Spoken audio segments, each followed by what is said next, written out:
Pyongyang, with its ruthless leader and laser focus on attaining nuclear weapons that can strike the US, is arguably the toughest foreign policy challenge facing the Trump administration.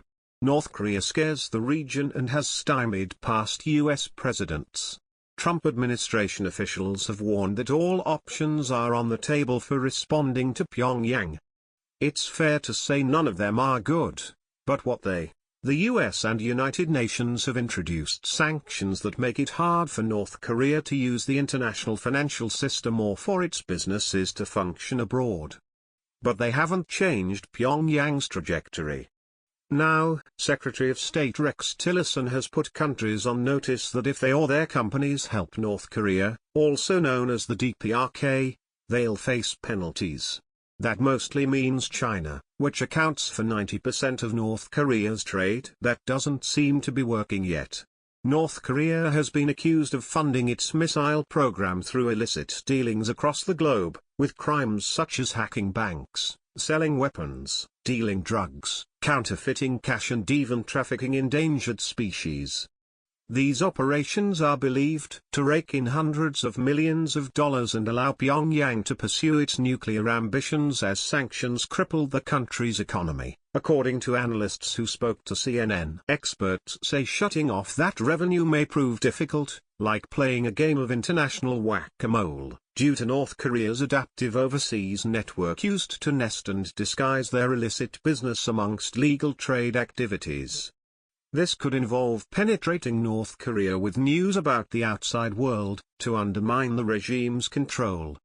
Another approach would be cyber attacks to disrupt Pyongyang's weapons programs, though experts say that would only delay, rather than stop them.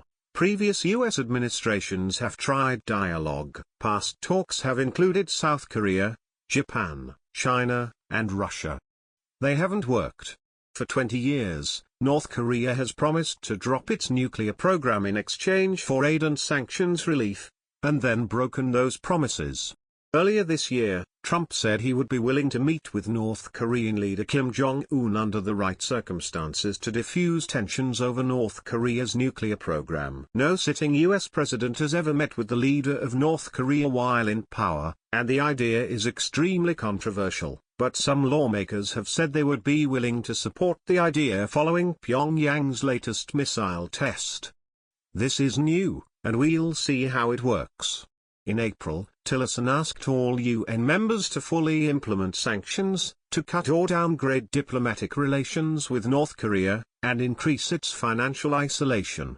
And he issued a threat to UN members that don't comply. It's a pressure campaign that has a knob on it, Tillerson told State Department employees May 3. I'd say we're at about dial setting 5 or 6 right now.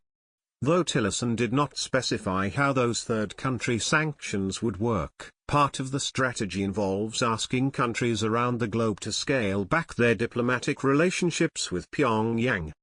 The Trump administration has sent mixed messages on this. In April, Tillerson said regime change, removing leader Kim Jong-un, wasn't the goal. In July, CIA Chief Mike Pompeo said it might be. He said that while a denuclearized Korean peninsula would be great, the most dangerous thing about those weapons is the man who wields them. So from the administration's perspective, he said, the most important thing we can do is separate those two. Right? Pompeo admitted during a Q&A that there are risks to this approach, namely, what would come next. No one wants this, but the Trump administration says it's ready to use muscle to back its diplomacy. Analysts raise a couple of issues, one being former Secretary of State Colin Powell's pottery barn rule of foreign relations. You break it, you own it. A military operation against North Korea would saddle the US with expanded costs and responsibility on the peninsula. It would roil Asia and China, perhaps with unintended consequences. And while all war game scenarios show the US winning a military confrontation, that victory comes at the cost of hundreds of thousands of deaths, mostly in South Korea.